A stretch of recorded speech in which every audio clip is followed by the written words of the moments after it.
আহলান সাহলান মাহে রমজান লাইলাতুল কদরের রাত রহমত নাজাত মাগফিরাত আল্লাহুম্মা বারিক লানা ফি রজব ওয়া শাবান ওয়া বাল্লিগনা রমাদান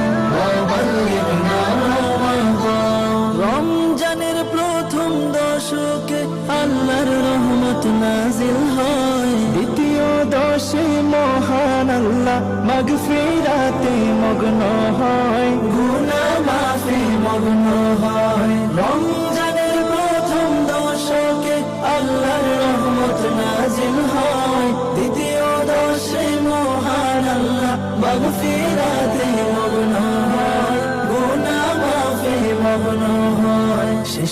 আহলান সাহলান মাহে রমজান লাইলাতুল কদর